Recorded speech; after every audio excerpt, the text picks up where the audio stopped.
the other night you said Carl was really good in the first half, was not as good in the second half. This was worse. He was way better in the first half and even worse in the second half of the other game.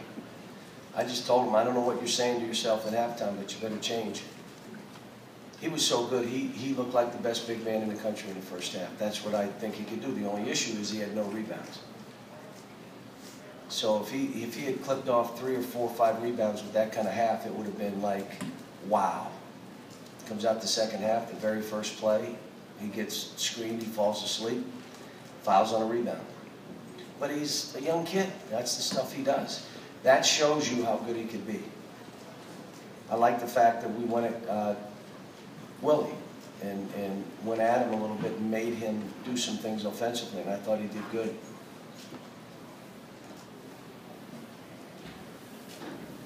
Cal, after struggling at his dad's alma mater and missing his first couple tonight, were you glad to see Booker sort of get back in the groove? And is that what you've come to expect from him, the way he shot the ball this year? I thought he played good.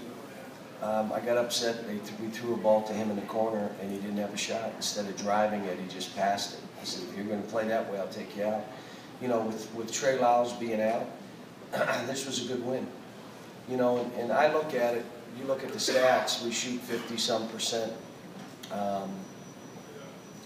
Had 5 turnovers, and we were just a little bit off. And think about what I'm saying. Like there was things that happened out there that, you know, I may be wanting these guys to be perfect on every possession, but you know what? I just think we have to keep that standard high of what we'll accept and what we're not accepting. Dakari early in the game, sorry. And then in the second half, I thought Dakari played. I thought Marcus Lee was good the whole game. A couple one-handed rebounds. We're reverting, doing some things that are just absolute sins in this program. One-handed rebounds for us is a sin. That is a sin. There's no reason for it. And they know that, and it's something I don't accept. But again, it was a good league win, you know, and now we have 2 days to get ready for Georgia. We'll have a film day tomorrow and practice on Monday and get ready for them on Tuesday. Obviously, with Trey out, there were some minutes available. Didn't see Derek. Is he still sort of not gotten back to where you want him to be and what he's going to have his practice? opportunities, and when he has them, you know, I look at it and I tell you that, you know, Aaron and Andrew and even Devin and these guys, they deserve. Now, Aaron played 32 minutes. I didn't know I played him that many minutes. I was hoping those guys would get around 28, and the others did. Andrew got 28. He probably got a couple of Devin's minutes, but it's, again, I haven't subbed this way this year, so it's hard to keep track of who's in and who's out. But I like Tyler and Andrew together. I thought that was good, but you know, we're now a different team without Trey, so we change again. Coach, you only trailed by 20 seconds in the entire game today. Your team just seemed highly proficient in the first 5 minutes. What did you see out of them? Yeah, we're an efficient team. That's how we play. I mean, you know, we're not. The issue has been for us our post play. Today our post play was good, which is why we shot over 50%, because now it opens up everything else. You either got to double team, you got to dig, you got to do something, or the guy's going to score. And that's what Carl and Dakari and Willie should be able to do. Even in a physical game, they should be able to do that. We're trying to get them to be confident, and we did some stuff with Carl, I think helped them, but that second half is just like, come on now. No way. This should have been a 25-8 night for him. Really should have. He had 12 in the first half. That's what he ended with. John, do you expect Trey to play on Tuesday? And what in particular did you like about Willie? Don't know if he'll play on Tuesday or not. He's pretty sick. So, but Willie, we're telling Willie, you don't settle for just being a defensive player. You know, and 4 for 6 from the line. You know, I wish he was 5 for 6, but 4 for 6 is pretty good for him. But he scored around the goal. He's got that jump hook. He's long. He's active. I mean, he's big. Just jump over people and score. even when they're pushing on you, want it. You know, relish that. That's what I want. Push me. But again, good win without Trey. I thought our defense in the first half was really good. Then we fouled and gave up a layup late. Instead of being 17-18, it's 13, and they got a chance. That's the one thing this team's not doing, putting people away when they get that opportunity.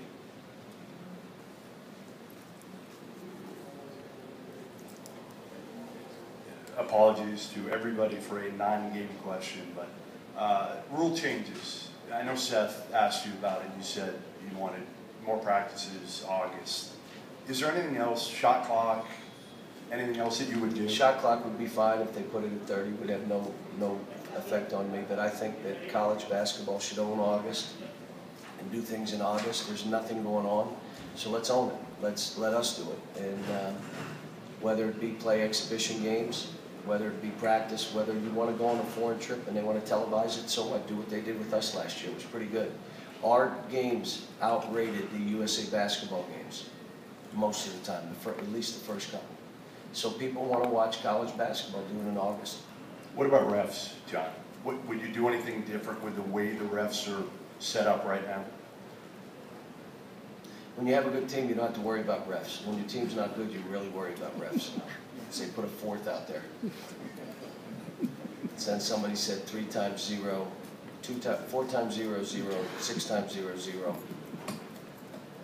Now, is it surprising to you when you say post play has been our issue? Yeah. Because they've been rough. I mean, we got to get to Kari. You got to make some and ones. You can't miss all those and expect to go to the foul line and then miss free throws. You can't. We can't throw you the ball. He's gotten better, but he's got to figure out ways of how, am I not shooting it quick enough? Do I need to make a quicker play? Am I trying to bully? And I can't even bully a guy that's my size or smaller. I'm not getting it to the rim. So we're getting better at it, but today was great because Willie and Carl, we threw them the ball, they went 8 for 8. Well, if your bigs go 8 for 8, you're going to shoot over 50%. John Carl, I believe, lost Kessens on a cut in the second half. Did he turn his head or what? Stared straight up and down. You're standing straight up and down. You're just standing there, and all of a sudden you get screened. You're like, oh my. That's by that time the guy's shooting a layup. And then by that time, Dakari was back in the game. Anything else, guys? One more. Coach, That's fine. you're the last undefeated team now in the NCAA. I know you said that it doesn't matter to you. It's all I think about South Carolina's undefeated, Princeton's undefeated, so there's some other teams. I think our rifle team's undefeated. No, I think it was. Did they? I think it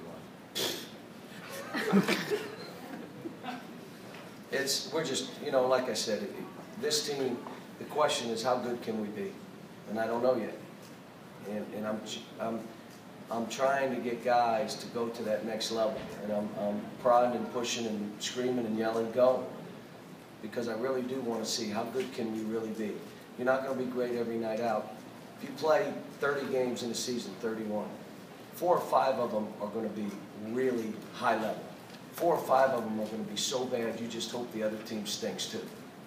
And then the rest of them are all going to be within a range of 4 or 5%. That's the season.